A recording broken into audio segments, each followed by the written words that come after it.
నేను మీ Ravi Prakash. Welcome to our studio. ఈరోజు మనతో పాటు గెస్ట్ వెంకటేశ్వరరావు గారు. శంషాబాద్ ఎయిర్పోర్ట్‌లో రిటైర్డ్ జనరల్ మేనేజర్. తర్వాత ఆయన ప్యాషన్‌తో రియల్ ఎస్టేట్‌లోకి వచ్చారు. సో, ఆయన్ని అడిగి ఈరోజు ప్రెజెంట్ రియల్ ఎస్టేట్ కండిషన్స్ ఏంటి? ఎలా ఇన్వెస్ట్ చేయాలి? కొంచెం వాల్యుబుల్ ఇన్ఫర్మేషన్ తీసుకునే ప్రయత్నం చేద్దాం. So, stay tune. Welcome to the show Venkateswara Rao గారు. థ్యాంక్ యూ అండి. సరే, ఏంటి సార్ ఎలా ఉంది 2025 రియల్ ఎస్టేట్? మీ ఎక్స్పీరియన్స్ ఏంటి? డిఫరెంట్ వాదనలు ఉన్నాయి కదా. డౌన్ఫాల్ అంటున్నారు, క్రాష్ అంటున్నారు, లేదు నాకైతే కరెక్షన్ అనిపిస్తుంది. ఎనీవే మీ అభిప్రాయం ఏంటి? నా అభిప్రాయం అంటే 2025 అనేది చాలా వరకు ఈ ఇన్వెస్టర్స్ కానీ రియల్ ఎస్టేట్లో పనిచేసే వాళ్ళకి చాలా వరకు ఏంటంటే ఒక లెర్నింగ్ ఎక్స్పీరియన్స్ అని మనం చెప్పుకోవచ్చు.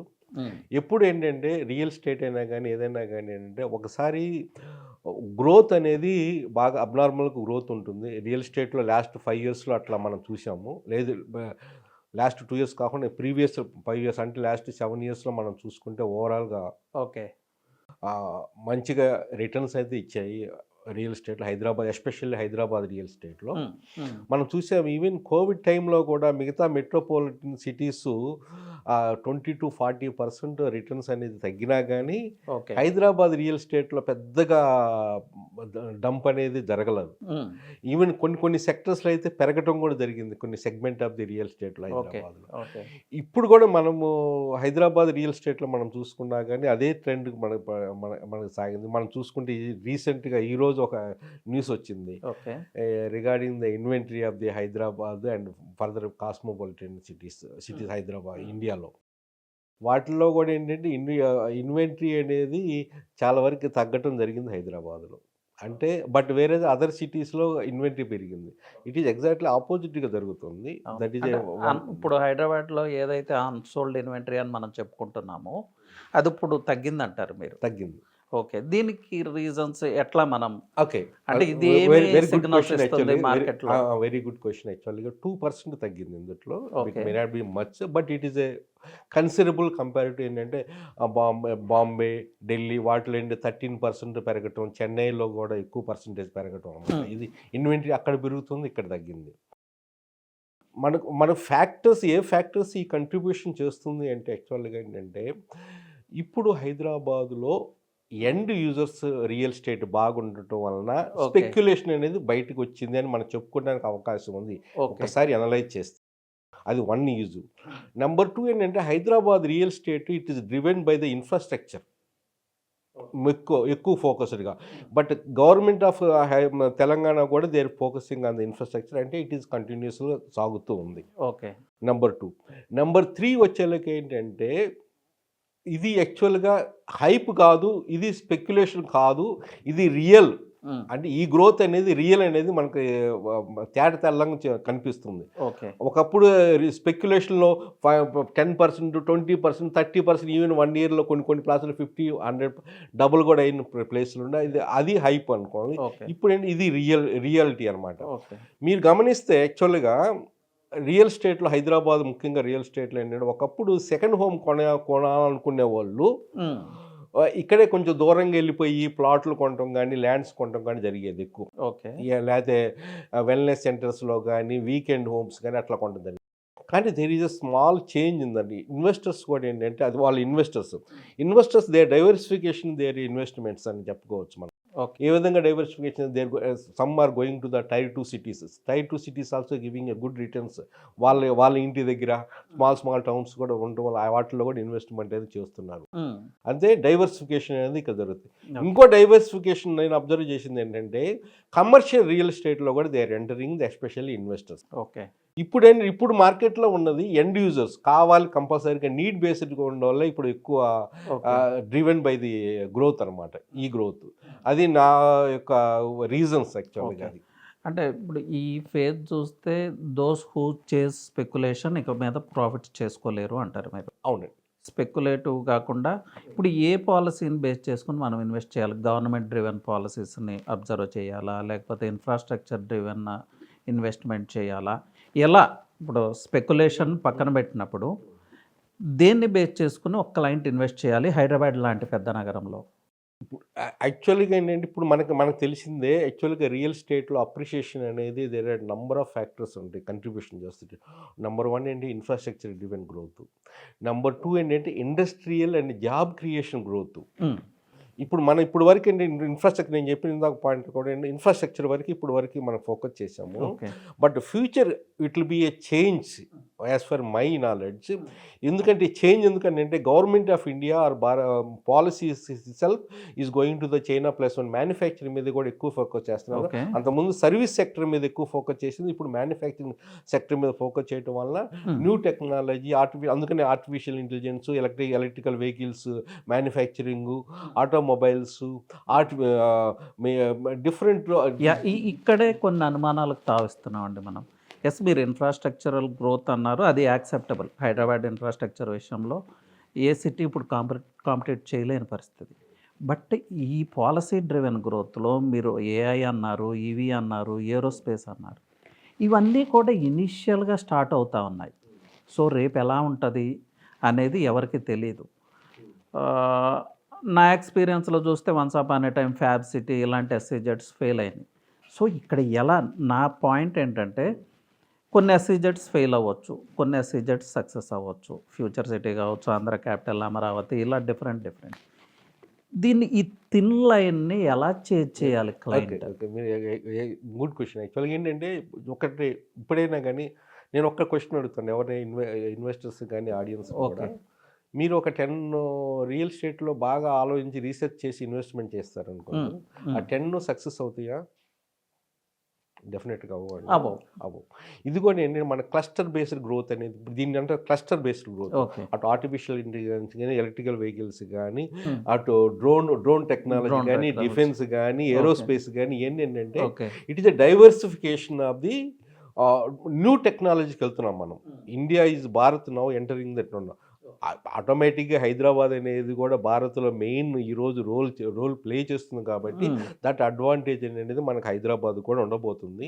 ఇంకొక అడ్వాంటేజ్ హైదరాబాద్కు ఉంది ఏంటంటే మనకి గవర్నమెంట్ ల్యాండ్స్ ఎక్కువ ఉండటం, అందువలన కూడా ఫ్యూచర్ సిటీ అనేది ఒక 13,974 ఎకర్స్లో అక్కడ తీసుకురావడం, అందుట్లో 10 సెక్టర్స్ క్లస్టర్స్ బేస్డ్ డెవలప్మెంట్ అది రావటం. 10 క్లస్టర్స్ అన్నిట్లో గ్రోత్ ఉండకపోవచ్చు, బట్ డెఫినెట్లీగా సమ్ అయితే గ్రోత్, బ్యాలెన్స్డ్ గ్రోత్ అయితే డెఫినెట్గా ఉండవచ్చు. ఓకే. ఇక్కడే వెంకటేశ్వరరావు గారు ప్రాబ్లం వస్తూ ఉంది. మీరు ఎస్ క్లస్టర్ వైజ్గా గ్రోత్ అంటున్నారు, కానీ ఇది డిఫరెంట్ సబ్జెక్ట్ అవుతుందేమో. మన నాయకులు చేసే ప్రకటనలు ఎలా ఉన్నాయి, మరో న్యూయార్క్, మరో లాస్ ఏంజల్స్, మరో దుబాయ్, ఇదే కదా. అలాంటి డెవలప్మెంట్ ఎక్స్పెక్ట్ చేసి మనం పర్చేజ్ చేస్తే అది ప్రాబ్లం కాదా? అవునండి. సో రియాలిటీ బేస్డ్ పర్చేజ్ చేయాలి, అది ఎలా? ఓకే, నేను చెప్పేది అదే ఒకటే వెరీ సింపుల్గా. ఇప్పుడు ఏంటంటే బొమ్మలు చూపించడానికి పొలిటీషియన్స్ దే ఆర్ ఎక్స్పర్ట్. అట్లనే కంపెనీ పెట్టేవాళ్ళు కూడా లేకపోతే రియాల్టర్స్ కూడా చాలా వరకు కూడా బొమ్మలు చూపించి అమ్ముతూ ఉంటారు. ఓకే. మీరు బొమ్మలు చూసి అమ్మకూడదు, బ్రోచర్స్ చూసి కొనకూడదు, పొలిటీషియన్స్ చెప్పేది గురించి కొనకూడదు. You have to your own analyse. నేను చాలా వాటిలో కూడా చెప్తాను. ఒక సిఏని ఒక కంపెనీలో ఎంత ఇంపార్టెన్స్ ఇస్తారో రియల్ ఎస్టేట్లో కూడా ఇన్వెస్టర్స్ కూడా ఏంటంటే ఒక ప్రాపర్టీ అడ్వైజర్ గైడెన్స్ చాలా ఇంపార్టెంట్ అండి. అది ఫ్యూచర్లో అది డెఫినెట్గా ఉండబోతుంది, అది రాబోతుంది. పర్ఫెక్ట్గా మంచి నాలెడ్జ్ ఉండేది, ఏ బేస్లో వాళ్ళు ఇన్వెస్ట్మెంట్ చేయాలి, వాళ్ళ బడ్జెట్ ఏంటి, ఎక్కడ గ్రోత్ రిటర్న్ ఇన్వెస్ట్మెంట్ వస్తుంది, వాళ్ళకి సూటబుల్ ఏంటి అనేది ఉంటుంది. ఓకే, అక్కడ మనం పక్కన పెడతాం. ఓకే. ఇప్పుడు ఏంటంటే వాళ్ళు నాయకులు ఏదో టోక్యో చెప్పుకోవచ్చు, వాళ్ళు ఏంటంటే their based on the election stunts మీద ఉంటుంది. మనకు కావాల్సింది ఏంటి, రిటర్న్ ఆన్ ఇన్వెస్ట్మెంట్ కావాలి. మనం పెట్టిన డబ్బులు మనకు ఉండాలి. మనకు మెయిన్ చూసుకోవాల్సిన ఫస్ట్ ప్రయారిటీ ఏంటంటే సేఫ్టీ చూసుకోవాలా. సేఫ్టీ, అది ఇన్వెస్టర్ ఏంటంటే first safety, not returns. First safety ఫ్యాక్టర్స్లో మనకి ఎక్కడ చూసుకుంటే ఏమేమి దానికి కావాల్సిన మనకు అన్నీ తెలుసు. వెరిఫికేషన్స్ ఉన్నాయా, అప్రూవల్స్ ఉన్నాయా, మిగతా అన్ని సేఫ్టీ స్టాండర్డ్స్ ఏమేమి కావాలో, మంచి బిల్డర్ ఉండాలి, మంచి డెవలపర్ ఉండాలి, మంచి గైడెన్స్ ఎక్స్పర్ట్స్తో ఒక అడ్వైస్ సలహాతో తీసుకోవాలా. ఈ విధంగా చుట్టూ డెవలప్మెంట్స్ ఉండాలి. అది ఒక safety point of view. Number 2 ఏంటంటే వాళ్ళు చెప్పేదాని మీద నమ్మకండి. మనం చెప్పేదండి మనది ఎట్లా ఉంటుందంటే, ఓకే నేను ఈరోజు చెప్తాను, వాళ్ళు రేపు ఫ్యూచర్ సిటీ గురించి చెప్పాము మనం చెప్తాం వాళ్ళు 13 lakh ఎంప్లాయ్మెంట్ రాబోతుంది, 5.78 lakh crores of rupees they brought it. They not brought it, they just only talks going అని MOUs కూడా ఏం ఇక్కడే క్వశ్చన్ మార్క్, MOUs కూడా జరగల. జరగల. అక్కడ మనం అది కన్సిడరేషన్ చేయకూడదు. మనం కన్సిడరేషన్ చేయడానికి అవకాశం ఉన్నది ఏంటంటే there is opportunity is there or not. If 10%, let it not 100%, 10% of the conversion goes, 10% of the companies goes. మనం ఈరోజు 5 yearsలో 10 yearsలో కాదు 15-20 yearsలో think it whether that returns ఈ 15 yearsలో మనకు వచ్చే రిటర్న్స్ కంపేరబుల్గా గోల్డ్లో పెడితే ఇన్వెస్ట్మెంట్స్ కంపేర్ చేయండి, స్టాక్ మార్కెట్లో పెడితే ఇన్వెస్ట్మెంట్ చేయండి, మ్యూచువల్ ఫండ్స్లో ఉండి ఇన్వెస్ట్మెంట్ చేయండి. ఆ విధంగా అనలైజ్ చేసి ఇది వర్త్ అనుకుంటే ఇట్లా చేయాలి. Okay, I don't dream about the colour కనవాకండి. ఓవర్ నైట్ నేను డబుల్ అవుతాయి, లేకపోతే 2 yearsలో డబుల్ అవుతాయి, 3 years అది కాదు కావాల్సింది మనకి. మిగతా సెగ్మెంట్స్ ఇన్వెస్ట్మెంట్స్ కన్నా ఇది బెటరా కాదా, ఎట్లా చేస్తే బెటరు, ఏ పాయింట్స్ ఆఫ్ వ్యూలో చూసుకుని ఎంతవరకు రియాలిటీ అనేది మనం చూసుకోవాలా, రియాలిటీ చూసుకోవాలి.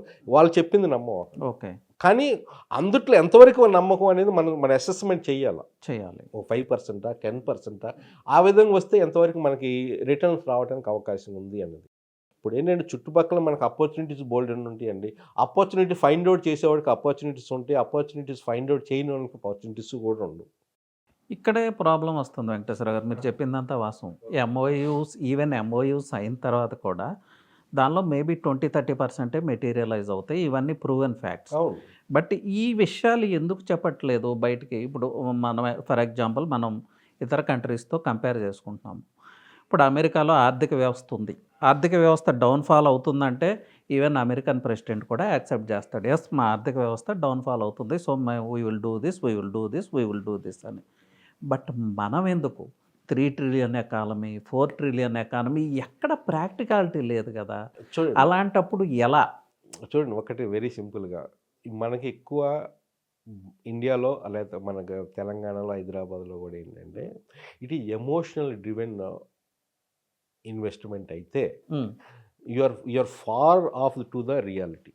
ఓకే, అంటే నీకు నిజాలు కనపడవు. ఓకే, ఎమోషనల్గా ఇప్పుడు వాళ్ళ దగ్గర మీరు చూస్తే మీరు if you observe that one, ఎక్కువ ప్రామిస్ చేసే వాళ్ళకి ఎక్కువ ఫ్రీబీస్ ఇచ్చే వాళ్ళ దగ్గరికి వెళ్ళి కొంటున్నారు, కాదా లేదా? ఎక్కువ మాట చెప్పగలిగిన వాళ్ళకి చెప్తున్నారు. They are not able to judge who is the best, what is right, what is wrong. ఎప్పుడైతే మీలో అది మిస్ అయిందో ఏ జడ్జిమెంట్ పాయింట్ ఆఫ్ వ్యూలో డెఫినెట్లీ వెళ్తుంది. ఎందుకంటే ఇంకో అకౌంటబిలిటీ అనేది ఇండియాలో తక్కువ. వెరీ సింపుల్గా political accountability, even builder accountability, developer accountability, real estate accountability. నేను ఒకటే క్వశ్చన్ అడుగుతా, రేరా తీసుకొచ్చారు, మోసాలు తగ్గినాయా? తగ్గలేదు కదా. మరి ఇంకా వస్తున్నాయి, ఇంకా మోసాలు జరుగుతున్నాయి. ఎందుకు గవర్నమెంట్ ఇంకా పాలసీ అనేది స్ట్రిక్ట్ పాలసీ అనేది ఇంపార్టెంట్, కాన్సిస్టెంట్ పాలసీ అనేది ఇంపార్టెంట్ రియల్ ఎస్టేట్కి రావాలండి. ఈరోజు ఉన్న పరిస్థితి, ఈరోజు మనం వచ్చేసి స్ట్రాంగ్ గ్రోత్ కాడి నుంచి స్టేబుల్ గ్రోత్కి వచ్చామనుకోండి. ఆల్మోస్ట్ ఆ గ్రోత్కి మనకు వచ్చామంటే దేర్ ఆర్ మెనీ ఫ్యాక్టర్స్ అనమాట. బట్ ఇవన్నీ మనం తీసుకున్నా కానీ Hyderabad has got its own advantage. ఈరోజు ఈ పరిస్థితుల్లో మనకి రియల్ ఎస్టేట్ ఉంది అంటే it has got its own advantage, irrespective of the government policies, irrespective of the government. మీరు చెప్పేది acceptable, Hyderabad has got its own advantage, అది ఎప్పుడూ ఉంది. బట్ ఇక్కడ ఏంటంటే మనం ఎక్స్పోజ్ చేసేదానికి గ్రౌండ్ రియాలిటీకి చాలా వేరియేషన్స్ కనిపెడుతున్నాయి. ఈవెన్ మన ప్రైమ్ మినిస్టర్, మన ముఖ్యమంత్రి మాట్లాడుతూ ఆ ఎకానమీ ఈ ఎకానమీ, రీసెంట్గా బ్రిటన్ని బీట్ చేసామని మనం చెప్తా ఉన్నాము.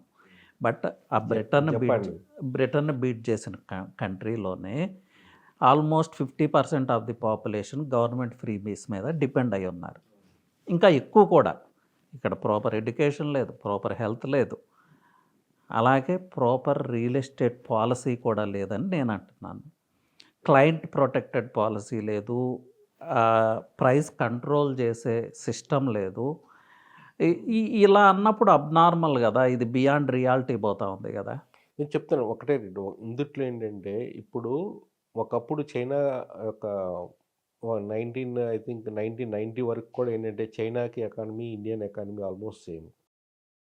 వితిన్ పీరియడ్ ఆఫ్ 35 ఇయర్స్‌లో ఈరోజు చైనా, అమెరికాను కూడా కొన్ని సెక్టర్స్‌లో బీట్. ఓకే. ఏంటంటే పాలిసీస్ ఏంటంటే అక్కడేంటంటే there is nobody to ask government, and government also they taken the steps which are more important to the country అనమాట. ఇక్కడేంటంటే మీకు గుర్తుందో లేదో నారాయణ మూర్తి గారు 2-3 ఇన్సిడెంట్లో జరిగింది. India needs a growth of the China which needs a again labour policies అన్నారు. అంటే ఇప్పుడు మనం 8 అవర్స్ పని చేస్తున్నాం విత్ లంచ్ బ్రేక్స్ కానీ ఇవన్నీ కానీ. అతను అప్పుడు సజెషన్ చేసింది కూడా ఒక 10 అవర్స్ ఏదో అన్నాడు. ఓకే. అంటే మోర్ ఆఫ్ ప్రొడక్టివ్ అవర్స్ పెంచాలి అని ఒక ఉద్దేశంతో ఆయన అన్నారు. అప్పటికే బయటకు వచ్చేలాగా దాన్ని చాలామంది క్రిటిసైజ్ చేశారు. ఓకే. అంటే యాక్చువల్గా ఏంటంటే మన కల్చర్ కూడా ఏంటంటే వర్క్ కల్చర్ కూడా ఏంటంటే చేంజ్ అవ్వాలి. లేబర్ పాలసీ చేంజ్ అవ్వాలి. చేంజ్ చాలా వరకు change it requires a change. మన అంత ముందుకి ఇప్పటికి ఈ గ్రోత్ చూస్తున్నామంటే చేంజెస్ వస్తున్నాయి. బట్ ఇట్ ఈస్ ఇండియాలో ఏంటంటే still lot scope for the development, lot scope for the improvement అనమాట. పాలసీ చేంజెస్ కూడా చాలా ఉంది. But it requires a political will main. Yes, political willing. Yes, right answer. Anyway అది పూర్తిగా మన చేతిలో లేదు, ఇన్వెస్టర్స్ చేతిలో లేదు. Anyway coming back to Hyderabad real estate, Venkateswara గారు, ఈ మధ్య నేను రియల్ ఎస్టేట్లో ఒక టాప్ 2 కంపెనీ ఎండీస్తో ఇంటరాక్ట్ అయ్యాను. ఒక ఎండీ గారు ఏం చెప్తున్నారు, రియల్ ఎస్టేట్ని ఒక స్టోరీ టెల్లింగ్ లాగా చేశారట. Story telling is part of real estate, కానీ స్టోరీ టెల్లింగే రియల్ ఎస్టేట్ కాదు. బ్రోచర్సు, 3D ప్రింటింగ్సు, ఇవన్నీ. ఇంకొక నిన్నే మాట్లాడాను ఇంకొక పర్సన్తో. ఆయన ఏమంటారంటే Hyderabad dynamics have totally changed అంటున్నారండి. అంటే రియల్ ఎస్టేట్ డైనమిక్స్ ఆయన మాట్లాడేది. ఇంతకుముందులాగా ఎలా అంటే అలా ఇన్వెస్ట్ చేశాను, 2 ఇయర్స్లో డబుల్ అవుతుంది, 3 ఇయర్స్లో డబుల్ అవుతుంది, లేకపోతే ఏదో అద్భుతాలు జరుగుతాయంటే అది సాధ్యం కాదు. అలాంటి పరిస్థితి లేదు. ఆయన ఏమంటారంటే అనార్గనైజ్డ్గా ఉంది రియల్ ఎస్టేట్, ఇప్పుడు ఆర్గనైజ్డ్ సెక్టర్ వైపు మూవ్ అవుతూ ఉంది, ప్రొఫెషనల్గా చేంజ్ అవుతూ ఉంది. సో ఈ ప్రొఫెషనల్గా చేంజ్ అయినప్పుడు స్మాల్ ప్లేయర్స్కి డెఫినెట్గా ఇబ్బంది. నాలెడ్జ్ లేని ఈ ఫీల్డ్ టీమ్ ఏముంటారో వాళ్ళంతా ఫీల్డ్ని వదిలిపెట్టి వెళ్ళిపోవాల్సిందే అని ఆయన చాలా స్ట్రాంగ్గా చెప్పారు. వాస్తవమేనా మరి వీళ్ళందరూ ఎంప్లాయ్మెంట్? ఇది ఎంతవరకు, దీన్ని ఎలా మనం అర్థం చేసుకోవాలి? అది వాస్తవం అండి. ఎందుకంటే it now you're in the transformation stage as for the real estate పరంగా కూడా. కాకపోతే ఏంటంటే ఇప్పుడు మీకు ప్రొఫెషనలిజం రావాలా. మీకు చెప్పాను కదా, ఇండియాలోకి మిగతా కంట్రీస్లోకి ఒక ఏజెంట్ అని కానీ, రియల్ ఎస్టేట్ ఏజెంట్ కానీ, ప్రొఫెషనల్ గైడెన్స్ కానీ, ఇట్ హెస్ గాట్ రెస్పెక్ట్ అనేది చాలా డిఫరెన్స్ ఉంది. ఇక్కడ క్వాలిఫికేషన్ ఏం లేదు. ఓకే. ఇక్కడ ఏం 10th క్లాస్ ఏం చదవకపోయినా కానీ రియల్ ఎస్టేట్ బ్రోకర్ అనుకుంటాడు, ఏజెంట్ అంటాడు.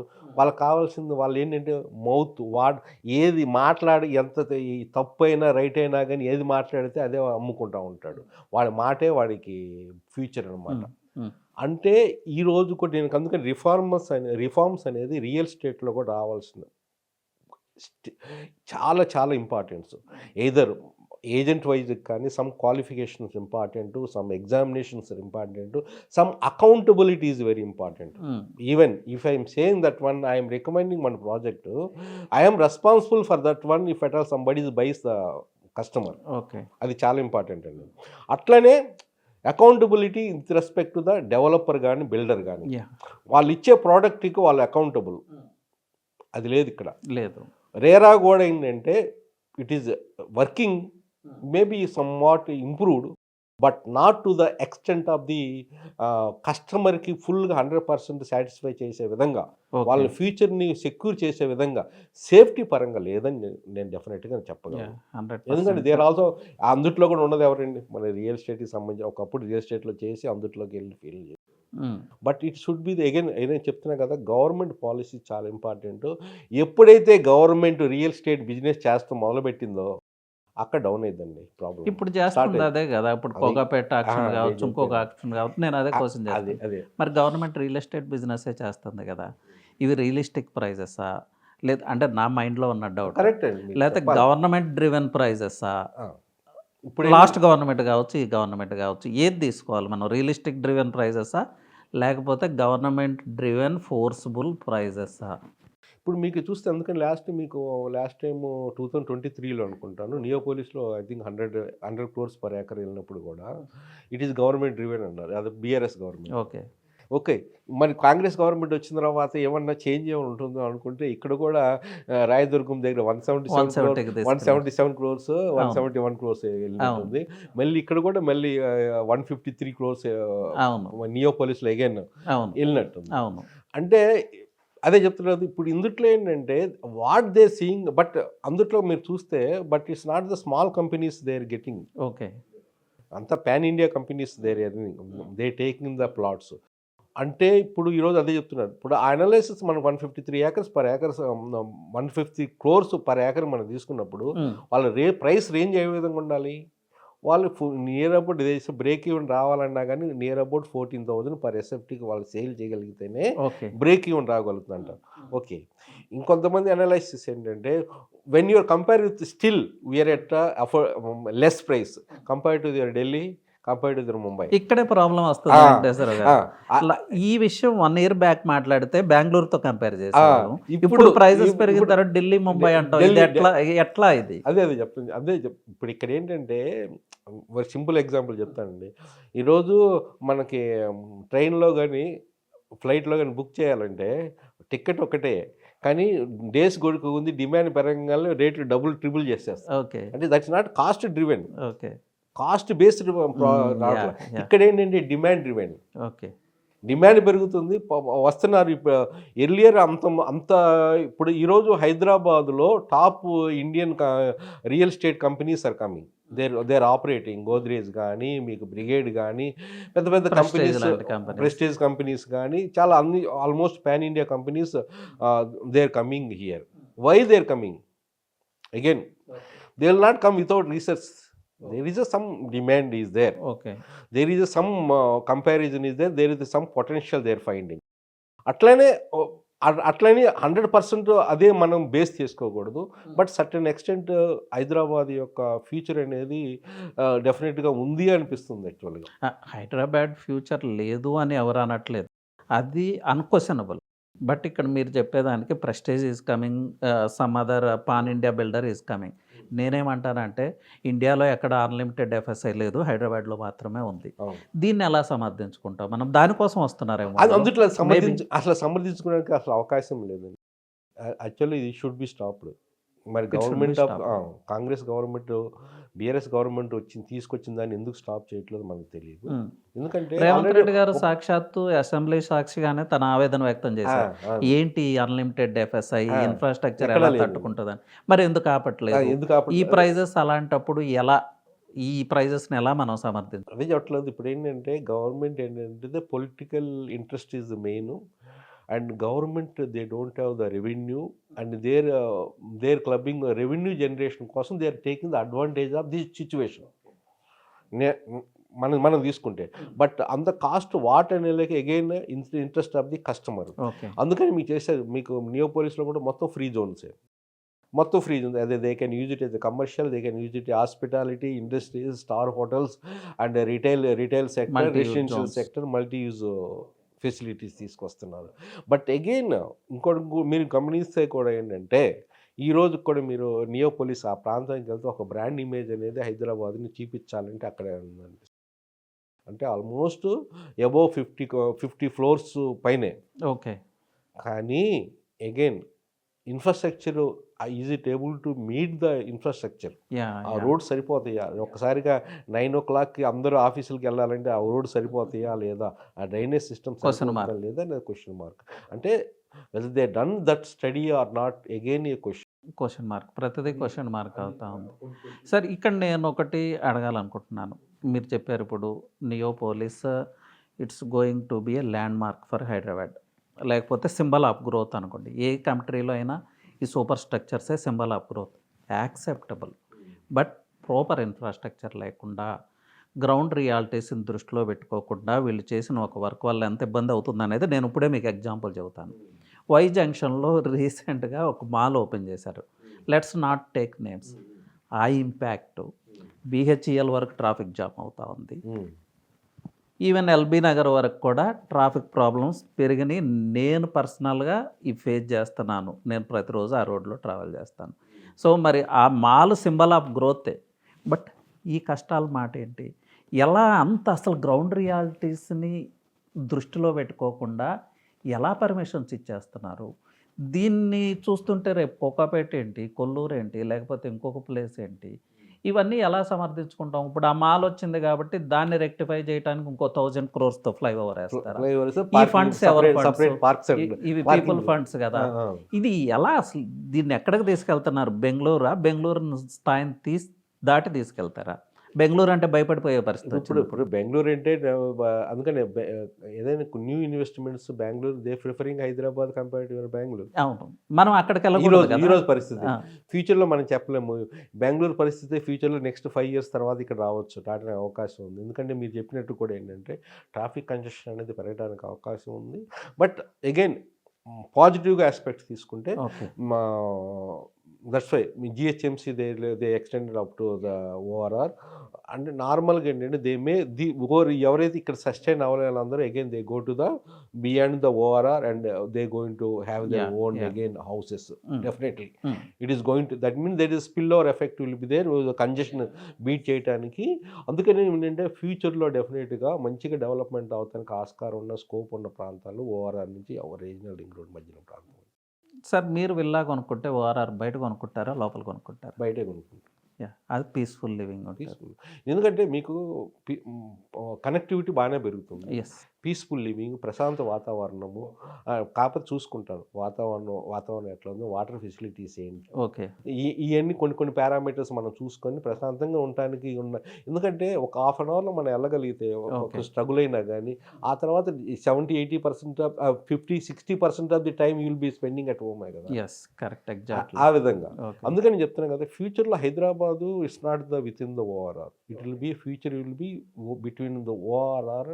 ఈ రోజు కూడా మీకు విల్లాస్ చూసుకుంటే డెఫినెట్గా many places within the ORR outer ring road నుంచి రీజనల్ రింగ్ రోడ్ లోపల ఈవెన్ 2 crores కాడి నుంచి 15 crores, ఇంకా దాని అప్పర్ లిమిట్ పెద్ద ప్రాబ్లం లేదు, ఎంతైనా పోతున్నారు. Depending on the location, depending on the facilities, amenities కానీ బాగా ఉన్నాయి. అందుకని ఇప్పుడు డిమాండ్ కూడా ఆ విధంగానే ఉంది మీకు అవుట్ సైడ్ మీకు. అందుకని ఇప్పుడు డిమాండ్ కూడా ఏంటంటే మంచి ప్లాటింగ్ ప్రాజెక్ట్స్ కూడా మంచి డిమాండ్ ఉంది ఓఆర్ఆర్ నుంచి.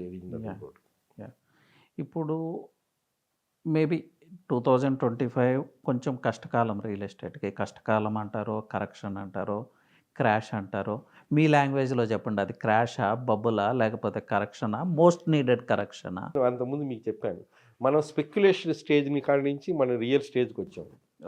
That means you're stabilized now, we're stabilized. ఇది కొంత టైం ఉండదు. వెన్ ద ఇంకోటి ఇక్కడ నాకు కొంచెం ఐ గాట్ సమ్ ఫియర్ యాక్చువల్గా. ఇక్కడ మ్యాక్రో ఎకనామిక్ సిచ్యువేషన్ తీసుకుంటే అంత అది యొక్క ఇంపాక్ట్ ఇంకా రాలేదు. ఇంకా అది వస్తే it may be crashing. But macro economic factors తీసుకోకుండా ఇదే సిచ్యువేషన్ ఉంటే it may be pick up after some time. కానీ మ్యాక్రో ఎకనామిక్ సిచ్యువేషన్స్ అంటే యుఎస్ ఇంపోజ్ చేయబోయే తారీఫ్స్ కానీ, లేకపోతే ఏదైనా వార్ సిచ్యువేషన్స్ కానీ, ఇదేంటంటే it is beyond the control of the anybody. That will be real state. No country can withstand.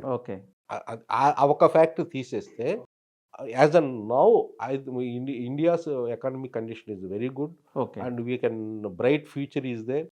Since Hyderabad also is one of the main city in the ఇండియాలో. దీనికి కూడా మంచి ఫ్యూచర్ ఉండడానికి అవకాశం ఉంది, except some I told some exceptional unusual situations తప్పితే. Otherwise nothing, because even the present government also still they got the 3 years. They'll be I expect in the positive aspects, definitely they'll be taking the growth. 3 trillion economy by 2047 achieve చేయలేకపోయినా, but they may try to కొంత move. That is actually exaggerous target actually. Even no state in India so far even 1 trillion economy లేదు ఇప్పుడు కూడా. మన తెలంగాణ ఎంత ఉంది sir ఇప్పుడు as of now? I think $1 billion, something $750 billion గుర్తులేదు మాట. But it is not, it is very less. Okay. But that's why by 2034 or 30 they are planning 1 trillion economy. 1 trillion 1 trillion after that it will multiplication పోతుందండి. అందుకని ఒక వీడియోలో అంతకుముందు ఏంటంటే వీడియోలో నేను చెప్పాను, there are certain strategies are there which are required to be to meet the $3 trillion కావాల్సింది ఏంటి అనేది మన బ్యాక్గ్రౌండ్ రివర్స్ ఇంజనీరింగ్ చేస్తే ఏంటంటే there are number of factors to be taken. Sir మీ వైపు నుంచి ఒక అడ్వైస్ ఇవ్వండి. ఎస్, ఇప్పుడు మనము ఎక్కువ ప్రాబ్లమ్స్ గురించే మాట్లాడుకున్నాము, అవి ఇవి అంటే అందరికి అర్థం అవ్వాలనే దానికోసమే, నెగిటివ్ ఏం కాదు. బట్ ఒక normal investor 3 trillion economy, AI, artificial intelligence ఇవన్నీ వాళ్ళకి పట్టవు. వాళ్ళు నెక్స్ట్ జనరేషన్ కోసం ఒక ప్రాపర్టీ కొనుక్కుంటున్నారు, ఓకే. లేకపోతే వాళ్ళ రిటైర్మెంట్ లైఫ్ అక్కడ స్పెండ్ చేయడం కోసం ఒక ప్రాపర్టీ కొంటున్నారు, అది ఒక ఎమోషన్. వాళ్ళ next phase of life security. So ఇవన్నీ పక్కన పెట్టి ఒక పీస్ ఆఫ్ ల్యాండ్ ఒక మిడిల్ క్లాస్ ఫ్యామిలీ పర్చేజ్ చేసుకోవాలి. దాన్ని ఎలా పర్చేజ్ చేయమంటారు, ఎక్కడ పర్చేజ్ చేస్తే బాగుంటుంది, వాళ్ళకి ఏమన్నా కొన్ని థంబ్ రూల్స్ సజెస్ట్ చేయండి వీటన్నిటితో సంబంధం లేకుండా. అండ్ ఐ మీన్ ఆర్గానిక్గా గ్రో అవటానికి ఎలా ఇన్వెస్ట్ చేయాలి? చూడండి, ఒకటి నాకు తెలిసినంత వరకు ఏంటంటే ఎయిర్పోర్ట్ ఆల్రెడీ వచ్చింది కదా. Okay. Airport is now still in expansion mode now. అది ఆల్రెడీ వచ్చింది. నౌ రియల్ ఫ్రూట్స్ అనేది ఇంకా జిఎంఆర్ సిటీ కానీ ఎయిర్పోర్ట్ సిటీ డెవలప్ అవుతుంది. దాంట్లో నెంబర్ ఆఫ్ ఎంప్లాయ్మెంట్ జనరేషన్ రాబోతుంది. Already it is in the process.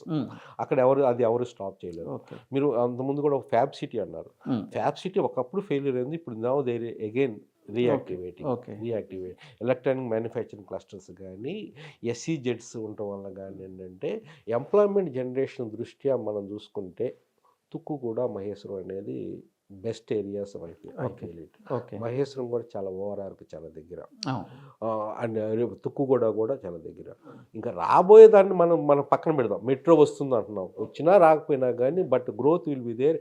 Maheshwaram, Tukkuguda ఈ రెండు. ఒక ఫ్యూచర్ సిటీలో కూడా ఏంటంటే అక్కడ మనకి యాక్టివిటీ స్టార్ట్ అయితే దట్ స్ట్రెచ్ కందుకూరు, కడతలు,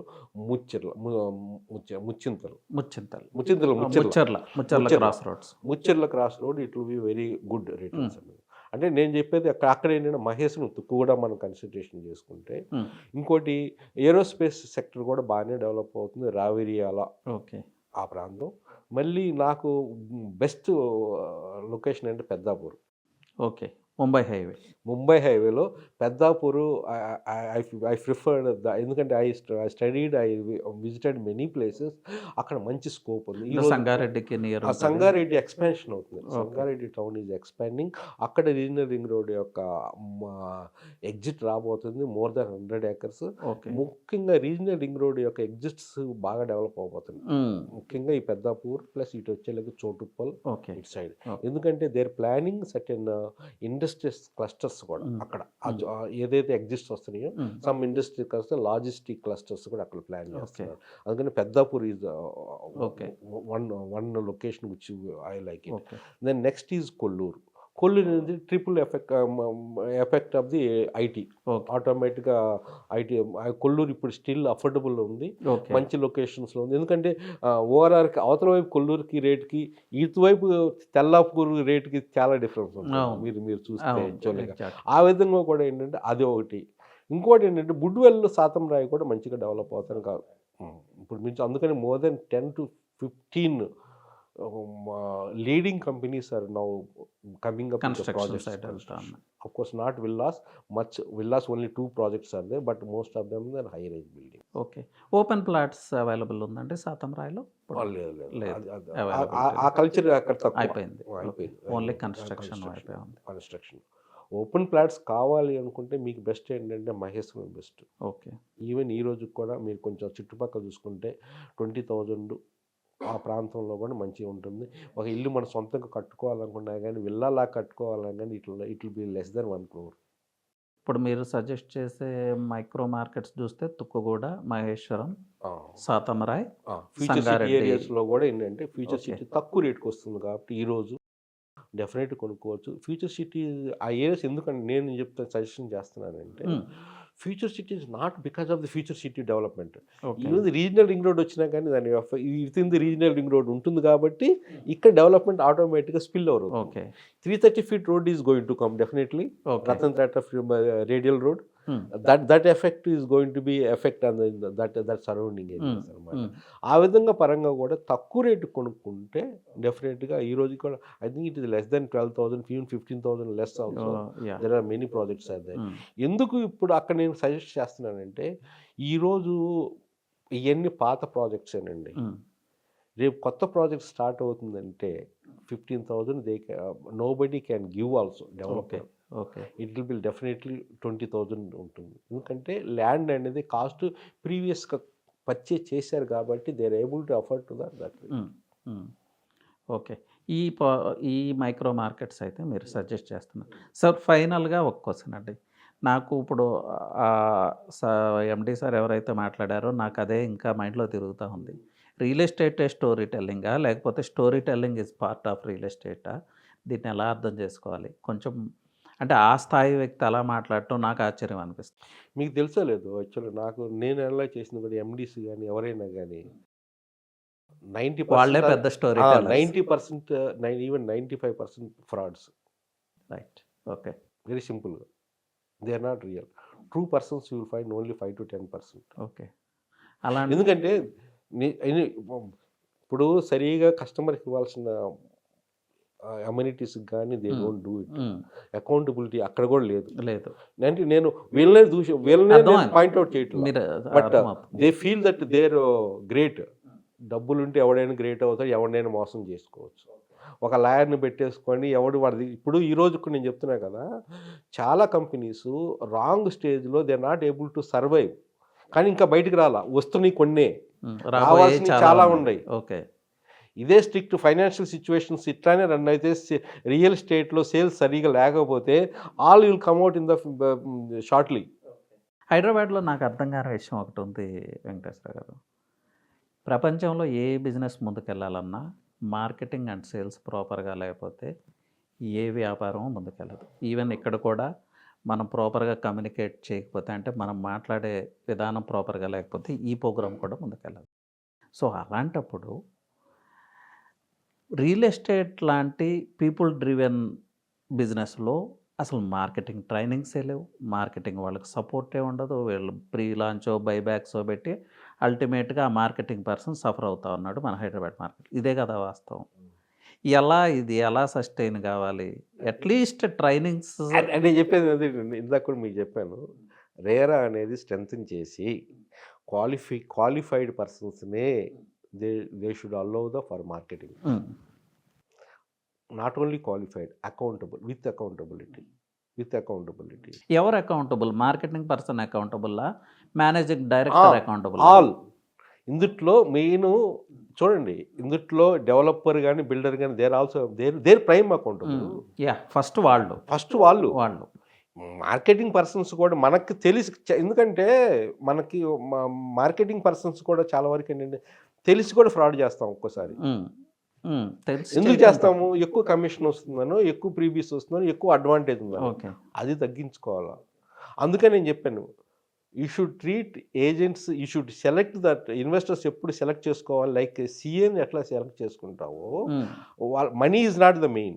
ఎవరైతే they see the money is secondary part, customer service is the first important. Customer interest is ఎవరైతే కాపాడుకుంటా తీసుకురాగలరో వాళ్ళని మీరు సెలెక్ట్ చేసుకోవాలా. మీరు ఎప్పుడు ఎక్కువ మాటలు చెప్పే వాళ్ళని ఎక్కువ ఫ్రీబీస్ ఇస్తున్నారు. ఎందుకంటే కస్టమర్స్ కూడా అట్లా ఉండరు. I don't blame only this developer and agents. I blame even the customers in front of the camera. Okay. Why? Because తక్కువ డబ్బులు వస్తుందని వాళ్ళు ఇంత డిస్కౌంట్ ఇస్తున్నాను, అంత డిస్కౌంట్ ఇస్తున్నాను, ఏదో ఒక ప్రాజెక్ట్లో అప్రూవల్ లేని ప్రాజెక్టు, వెరిఫికేషన్ లేకుండా ప్రాజెక్ట్, లీగల్ ఆస్పెక్ట్స్లో చాలా ప్రాబ్లమ్స్ ఉన్న ప్రాజెక్ట్స్లో కూడా వాళ్ళు ఇన్వెస్ట్మెంట్ చేస్తున్నారు. అంటే అది అత్యాశలో ఏ కస్టమర్ అయితే అత్యాశకి వెళ్తాడో అక్కడ డెఫినెట్గా ఎక్కడైతే వాల్యూ ఇన్వెస్ట్మెంట్ ఉంటుందో ₹1 ఎక్కువ ఖర్చు పెట్టాలండి. Very simple. అది గ్రహించాలా మనం. తక్కువ వస్తుందని ఏది పడితే రిస్క్ ఫ్యాక్టర్ తీసుకోకూడదు. అందుకని మనం చెప్పాను, first factor is the risk. కస్టమర్కి అట్లా ఉన్నాడు. కస్టమర్ ఈరోజు ఇన్ఫర్మేషను మీ దగ్గర తీసుకుంటాడు, ఈ దగ్గర తీసుకుంటాడు, నా దగ్గర అందరి దగ్గర తీసుకుంటాడు. కానీ కొనేవాడికి వచ్చేలాగా ఎవడు ఎక్కువ మాటలు చెప్తాడో వాడు ఎక్కువ డిస్కౌంట్ ఇస్తా అన్నాడు, వాడి దగ్గరికి వెళ్ళి కొంటాడు. అక్కడే ఇది స్టోరీ టెల్లింగ్ అయిపోయిందా? అయిపోయింది. ఇది లైఫ్ లాంగ్ సేవింగ్స్ అయిపోయినాయి అక్కడ. ఓకే. ఆ తర్వాత వాడు మోసం చేస్తాడు, రోడ్డు మీద పడతాడు, పోలీస్ అంటాడు, ఇది అంటాడు. అది జరిగే పని కాదు. ₹1 ఎక్కువైనా కానీ సేఫ్టీ చూసుకొని మంచి గైడెన్స్ తీసుకున్న వాడికి డెఫినెట్గా రిటర్న్స్ వస్తాయండి. ఓకే. ఓకే. ఇంకోటి కూడా చెప్తున్నా, నేను ఇందాక కూడా ఒక క్వశ్చన్ చెప్పాను. ఒక 10 ఇన్వెస్ట్మెంట్ నువ్వు సొంతగా మీరే నా దగ్గర ₹1,00,00,000 ఉండే, లేకపోతే 2 కోట్లు ఉండయి, నేనే 10 వాటిలో ఇన్వెస్ట్మెంట్ చేశాను అనుకోండి, 1-2 నష్టం రావచ్చు. యా, అది పాసిబిలిటీ ఎప్పుడు ఉంటుంది. చూడండి, 100% ఎవరు చెప్పలేరు. కానీ ఆ రిస్క్ ఫ్యాక్టర్ని తగ్గించుకుంటూ పోతూ మంచి కలెక్షన్ మన మైండ్ని కంట్రోల్ చేసుకుంటూ పోతూ ఇవన్నీ కరెక్ట్. అందుకనే team is the main important. మీ చుట్టుపక్కల వాళ్ళు ఎంత కరెక్ట్ పర్సన్స్ ఉండారో మీ గ్రోత్ కూడా అంతే ఉంటుంది. Yes, right. Anyway, thank you Venkateswararao గారు. చాలా అంటే కొన్ని ఎవరు టచ్ చేయడానికి ధైర్యం చేయని పాయింట్స్ని టచ్ చేయగలిగాము. మీరు కూడా చాలా బోల్డ్ ఆన్సర్స్ చెప్పారు. సో ఉండాలండి. వాస్తవాలను ఎప్పుడు మనం వాస్తవాలకి దూరంగా పోతూ ఉంటాం, భయపడుతూ ఉంటాము, మనకి ఇటువంటి జరుగుతూనే ఉంటాయి. మోసపోయే వాళ్ళు మోసపోతూ ఉంటారు, మోసగించే వాళ్ళు మోసం చేస్తుంటారు. సో అల్టిమేట్గా అది ఎక్కడో చోట మనం స్టాప్ చేయాల్సి వస్తుంది. We train to this is one way of awareness to the customers, one way of awareness to the even the developer builders also. Builders వాళ్ళని డబ్బులు మెయిన్ ప్రైమ్ ఫ్యాక్టర్ కాకుండా, ఎందుకంటే నేను చూసింది కూడా కొంత ఎండీస్ కూడా నేను చూశాను. దే ఫీల్ ప్రౌడ్ కస్టమర్ మోసం చేస్తే కొంతమంది ఈవెన్ కమిషన్ ఇవ్వకుండా, వాళ్ళకి ఏజెంట్స్ సరిగ్గా కమిషన్ ఇవ్వకుండా ఎగ్గొట్టే రకాలు కూడా కొంతమంది ఉన్నారు. అంటే అందరు కాదు, only maybe very limited people. But వాళ్ళ వల్ల కూడా మిగతా వాటి కూడా ఎఫెక్ట్ ఉంటుంది. అంతే కదా, ఎఫెక్ట్ నార్మల్గా ఉంటుంది డెఫినెట్గా. అందులో తప్పేం లేదు. కానీ ఏంటంటే money is not the main. Money is secondary అవ్వాలి. First thing is the customer interest is important, customer safety is important. Risk లెస్గా చూసుకొని ఇన్వెస్ట్మెంట్ చేయడానికి ప్రయత్నం. అట్లనే మన రోల్ కానీ, అటు ప్రాపర్టీ అడ్వైజర్ రోల్ కానీ, అటు కస్టమర్ రోల్ కానీ, కస్టమర్ కూడా అంతే. అట్లా వాళ్ళు కూడా అట్లా సేమ్ సొసైటీ కదండి, సేమ్ సొసైటీ. అన్ని విధాలు తీసుకుంటాడు, మీ దగ్గర అన్ని తీసుకుంటాడు. మళ్ళీ అక్కడ అతను వాళ్ళు కూడా కొంతమంది గేమ్ ఆడేవాళ్ళు ఉంటారు. సార్ నాకు ఇంత తక్కువకి ఇస్తా ఉన్నారు, మీరేం ఇంత చెప్తున్నారు. అది కరెక్ట్ కాకపోయినా కానీ అట్లా జరుగుతుంది. అంటే ఇక్కడ అందరూ అందరూ ఒక సిస్టంలో, ఫాల్స్ సిస్టంలో మనం వేయాలి. ఒక ఫిక్స్డ్ ప్రైస్ అనేది షాప్ అనగానే కాన్ఫిడెన్స్, అందరూ ఫిక్స్డ్ ప్రైస్ షాప్ ఉన్నాయి అనుకో, అక్కడ మనం ఎక్కడికి వెళ్ళినా కానీ కాన్ఫిడెన్స్ ఉంటుంది. కానీ ఫిక్స్డ్ ప్రైస్ 1-2 ఉంచుకొని మిగతా అన్ని బార్గెనబుల్ అనుకోండి, మనం కరెక్ట్గా బార్గెన్ చేసినా కానీ మనకి డౌట్ వస్తుంది, అరే మనం కరెక్ట్ రేట్ కొన్నామా లేదు. అందుకని రియల్ ఎస్టేట్లో చాలామంది లొకేషన్ అంటారు ఇంపార్టెంట్. నా దృష్టిలో లొకేషన్ కాదు ఇంపార్టెంట్, లొకేషన్ కన్నా ఏ రేటుకి మీరు ఆ ప్రాపర్టీ కొన్నారు అనేది ఇంపార్టెంట్. ఓకే వెంకటేశ్వరరావు గారు, చాలా మంచి ఇన్ఫర్మేషన్ ఇచ్చారు. ఎనీవే, ఈ డిస్కషన్ అయితే ఇంకొంచెం ముందుకు తీసుకెళ్ళడానికి ట్రై చేద్దాం ఫ్యూచర్లో. డెఫినెట్గా అండి, ఉండాలా. యాక్చువల్లీగా it's not that only money is here. Main thing ఏంటంటే మనం కొంచెం మైండ్ సెట్ మార్చుకోవాలి. అంటే రియల్ ఎస్టేట్లో ఎవరైతే ఉన్నారో అందరూ కొంచెం మైండ్ సెట్ మార్చుకుంటే మార్పు అనేది కంపల్సరీగా వస్తుంది. ఎనీవే, థ్యాంక్ యూ అండి. థ్యాంక్ యూ వెరీ మచ్ అండి. Thank you very much.